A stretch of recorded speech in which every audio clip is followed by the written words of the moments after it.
ನಮಸ್ಕಾರ ಸ್ನೇಹಿತರೆ, ನಿಮಗಾಗಿ ಕೆಲವೊಂದು ಹೆಲ್ತ್ ಟಿಪ್ಸ್ಗಳು.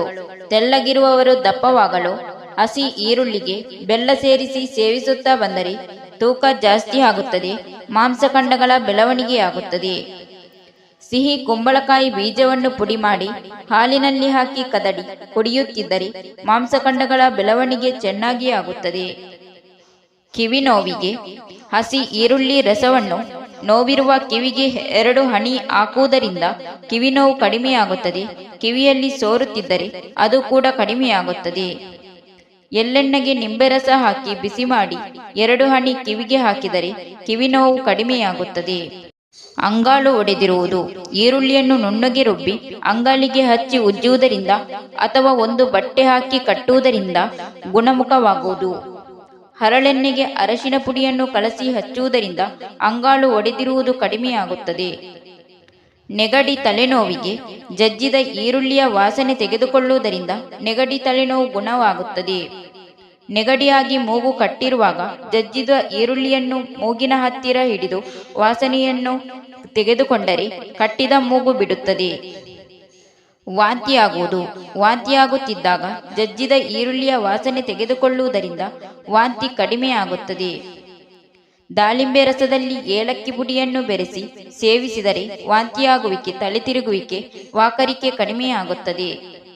ಚರ್ಮ ರೋಗಗಳು ಬಿಳು ಈರುಳ್ಳಿಯ ರಸಕ್ಕೆ ಅರಶಿನ ಪುಡಿಯನ್ನು ಬೆರೆಸಿ ಕಜ್ಜಿ, ತುರಿಕೆ, ಚರ್ಮ ಸಮಸ್ಯೆ ಇರುವ ಭಾಗಕ್ಕೆ ಲೇಪಿಸುವುದರಿಂದ ಚರ್ಮ ರೋಗಗಳು ಗುಣಮುಖವಾಗುತ್ತದೆ.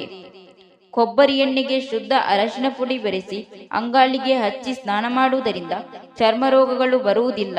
ಹೃದಯ ರೋಗ ಅರಶಿನ ಕೊಂಬನ್ನು ಸುಟ್ಟು ಬೂದಿ ಮಾಡಿ ಈ ಭಸ್ಮವನ್ನು ಹಸುವಿನ ತುಪ್ಪ ಹಾಗೂ ತೆಂಗಿನ ಹಾಲು 2ರ ಮಿಶ್ರಣಕ್ಕೆ ಹಾಕಿ ಚೆನ್ನಾಗಿ ಮಸೇರಿ ಇದನ್ನು ಪ್ರತಿದಿನ ಬೆಳಿಗ್ಗೆ ಸೇವಿಸಿ. ಇದರಿಂದ ಹೃದಯ ದೌರ್ಬಲ್ಯ ನಿವಾರಣೆಯಾಗುತ್ತದೆ. ಪ್ರತಿದಿನ ಹಸಿ ಈರುಳ್ಳಿಯನ್ನು ಆಹಾರದಲ್ಲಿ ಸೇವಿಸುತ್ತಿದ್ದರೆ ಹೃದಯ ರೋಗ ಬರುವುದಿಲ್ಲ. ಚೇಳು ಕಡಿತಕ್ಕೆ ತುಳಸಿ ರಸಕ್ಕೆ ಅಡುಗೆ ಉಪ್ಪನ್ನು ಸೇರಿಸಿ ಚೇಳು ಕಟುಕಿದ ಜಾಗಕ್ಕೆ ಹಚ್ಚಿದರೆ ಉರಿ ಕಡಿಮೆಯಾಗುವುದು, ಕಡಿತದ ಬಾಧೆ ತಗ್ಗುವುದು. ಚೇಳು ಅಥವಾ ಜೇನುನೊಣ ಕಚ್ಚಿದಾಗ ಹಸಿ ಈರುಳ್ಳಿಯ ರಸ ಲೇಪಿಸುವುದರಿಂದ ಉರಿ ನೋವು ಕಡಿಮೆಯಾಗುತ್ತದೆ. ಹಾವಿನ ವಿಷ ನೇರಳೆ ಮರದ 4 ಎಲೆಗಳನ್ನು ನುಣ್ಣಗೆ ಅರೆದು ಕುಡಿಸಿದರೆ ಹಾವಿನ ವಿಷ ಕಡಿಮೆಯಾಗುತ್ತದೆ. ಹಾಗಲಕಾಯಿ ರಸವನ್ನು ಹಾವು ಕಚ್ಚಿದವರಿಗೆ ಕುಡಿಸಿದರೆ ತಕ್ಷಣ ವಾಂತಿಯಾಗಿ ವಿಷವೆಲ್ಲ ಹೊರಕ್ಕೆ ಬರುತ್ತದೆ. ಸ್ವಲ್ಪ ಹೊತ್ತಿನಲ್ಲಿ ಚೇತರಿಸಿಕೊಳ್ಳುತ್ತಾರೆ. ರಕ್ತ ಶುದ್ಧಿಗೆ 4 ಚಮಚ ತುಳಸಿ ರಸವನ್ನು ಹಸುವಿನ ಮಜ್ಜಿಗೆಯಲ್ಲಿ ಕದಡಿ ಪ್ರಾತಃ ಕಾಲದಲ್ಲಿ ಬರೀ ಹೊಟ್ಟೆಯಲ್ಲಿ ಕುಡಿಯುತ್ತಿದ್ದರೆ ರಕ್ತವು ಶುದ್ಧಿಯಾಗುವುದು. ಹಸಿ ಈರುಳ್ಳಿಯನ್ನು ಸೇವಿಸುವುದರಿಂದ ಕಬ್ಬಿಣದ ಅಂಶ ಜಾಸ್ತಿಯಾಗಿ ರಕ್ತ ವೃದ್ಧಿಯಾಗುವುದು. ಸ್ನೇಹಿತರೆ, ನೀವು ಕಮೆಂಟಲ್ಲಿ ಕೇಳಿದ ಪ್ರಶ್ನೆಗಳಿಗೆ ಉತ್ತರಗಳು. 1. ಬಾಯಿ ಸುತ್ತ ಕಪ್ಪು ಕಲೆ ಇದ್ದರೆ ಮಲಗುವ ಮುಂಚೆ ಅಲೋವೆರಾ ಜೆಲ್ಲನ್ನು ಹಚ್ಚಿಕೊಂಡು ಮಲಗಿ. 2ನೇ ಟಿಪ್ಪು, ಅಕ್ಕಿ ಹಿಟ್ಟು, ಆಲೂಗಡ್ಡೆ ಪೇಸ್ಟ್, ನಿಂಬೆಹಣ್ಣಿನ ರಸ, ಜೇನುತುಪ್ಪ ಇವುಗಳನ್ನು ಚೆನ್ನಾಗಿ ಮಿಕ್ಸ್ ಮಾಡಿ ರಾತ್ರಿ ಬಾಯಿಯ ಸುತ್ತ ಹಚ್ಚಿ 2 ಗಂಟೆ ಬಿಟ್ಟು ತೊಳೆಯಿರಿ. ತೊಳೆಯುವಾಗ ತಣ್ಣೀರನ್ನೇ ಉಪಯೋಗಿಸಬೇಕು. ಈ ರೀತಿ 3 ತಿಂಗಳು ಮಾಡುವುದರಿಂದ ನಿಮ್ಮ ಬಾಯಿಯ ಸುತ್ತ ಕಪ್ಪು ಕಲೆಯನ್ನು ಹೋಗಲಾಡಿಸಬಹುದು.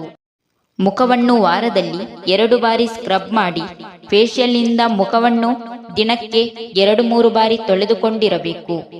2. ಹೈ ಬಿಪಿಗೆ ಮನೆಮದ್ದು.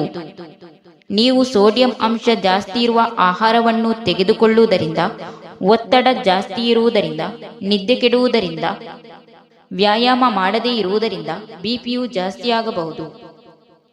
ಇವುಗಳಿಗೆ ಮನೆಮದ್ದು ಕೊತ್ತಂಬರಿ ಸೊಪ್ಪನ್ನು ತೊಳೆದು ದಿನಾಲು ಜಗಿದು ತಿನ್ನುವುದರಿಂದ ಬಿಪಿಯನ್ನು ತಗ್ಗಿಸಬಹುದು. 2.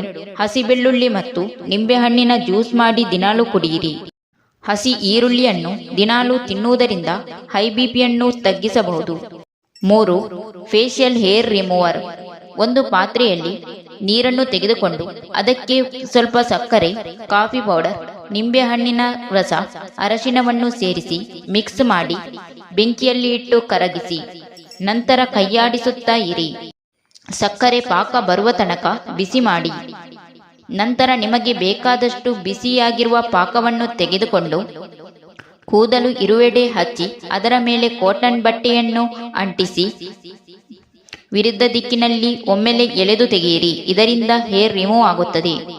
Thank you for watching. ವೀಕ್ಷಕರೇ, ವಿಡಿಯೋ ಇಷ್ಟ ಆದರೆ ಒಂದು ಲೈಕ್ ಮಾಡಿ, ವಿಡಿಯೋನ ಎಲ್ಲರಿಗೂ ಶೇರ್ ಮಾಡಿ, ಚಾನಲ್ನ ತಕ್ಷಣ ಸಬ್ಸ್ಕ್ರೈಬ್ ಮಾಡಿ.